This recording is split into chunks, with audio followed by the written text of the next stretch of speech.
Kembali pada pertengahan Desember, bahkan tidak jelas bagaimana itu akan dinamai. Pengungkapan besar itu dijadwalkan untuk peresmian tanggal 18 Desember. Dan ternyata nama sementara Stadion Al Rayyan tidak berlaku, tetapi tidak ada nama baru yang datang juga. Sebaliknya, Qatar beralih ke tradisi, kembali ke Stadion Ahmad bin Ali, nama yang digunakan oleh stadion lokal sebelum dihancurkan pada 2014 sampai 2015. Kita tahu namanya, sekarang saatnya mempelajari lebih lanjut tentang venue Piala Dunia 2022 keempat yang dibuka. Bagaimanapun, minggu depan itu akan menjadi tempat utama selama Piala Dunia Klub dan akan menjadi tuan rumah 7 pertandingan tim nasional terbaik dunia.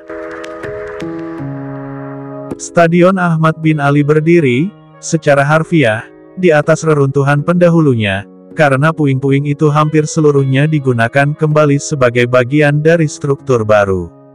Terletak di pinggiran barat Doha, saat ini hampir berada di dalam kota, stadion ini hanya berjarak 800 meter dari tempat berikutnya, Education City Stadium.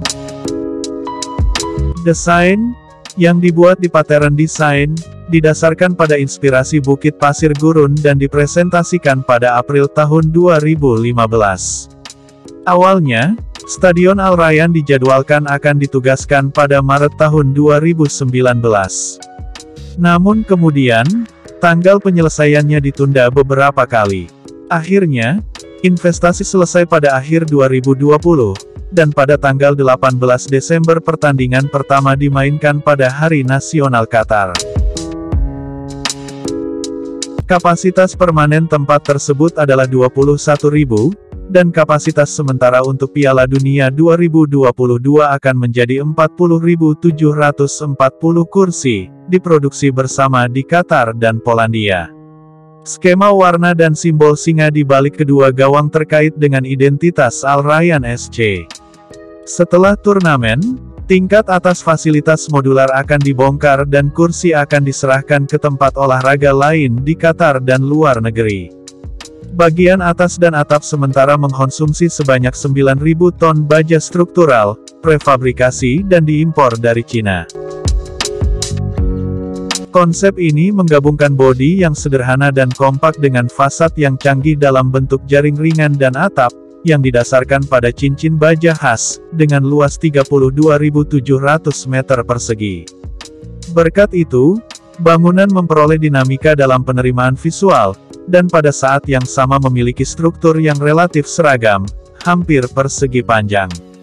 Menariknya, desain atap awal menyarankan 4 rangka tradisional yang ditambatkan di setiap sudut, sebuah solusi yang kemudian dihapus seluruhnya. Zona VIP akan ditempatkan di bagian atas tingkat yang lebih rendah. Zona keramahan dan layanan akan sebagian terletak di luar stadion dalam struktur seperti Bukit Pasir. Bukit Pasir adalah inspirasi asli untuk stadion, sedikit diremehkan oleh masalah praktis. Stadion harus menyertakan menara eksternal untuk sirkulasi kerumunan tingkat atas, tetapi itu secara tidak sengaja menjadi asosiasi dengan Stadion Ahmad bin Ali yang asli. Elemen paling khas dari stadion ini adalah fasad yang diterangi dengan luas 39.000 meter persegi, yang terdiri dari layar multimedia yang ditutupi oleh layar logam tembus pandang. Tampilan fasad mengacu pada nilai-nilai Qatar, serta elemen khas lanskap negara ini. Polanya lebih tebal di sekitar pangkal dan menjadi lebih singkat di bagian atas. Tema-tema yang muncul di layar logam antara lain nilai-nilai kekeluargaan, keindahan gurun, flora dan fauna asli, perdagangan lokal dan internasional. Semua motif ini dihubungkan oleh elemen terakhir, perisai. Ini melambangkan kekuatan dan persatuan. Pola-pola ini tidak akan mematikan sinar matahari ke area halaman belakang stadion. Matahari akan memberi daya pada panel surya yang terletak di atap, yang akan membantu pemeliharaan fasilitas sehari-hari. Venue ini menggunakan teknologi pendinginan DC yang ramah lingkungan melalui stasiun pusat dengan kapasitas pendinginan 16.000 ton.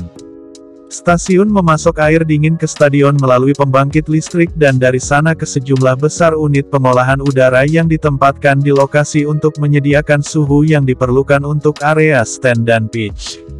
Pada saat yang sama, bangunan ini 20% lebih hemat energi dibandingkan bangunan lain dari jenis ini, dan juga menggunakan 20% lebih sedikit air. Setelah Piala Dunia, area di sekitar stadion akan digunakan sebagai pusat olahraga dan rekreasi regional. Direncanakan akan tersedia bagi warga sekitar antara lain 6 lapangan sepak bola, lapangan kriket dan lintasan berkuda.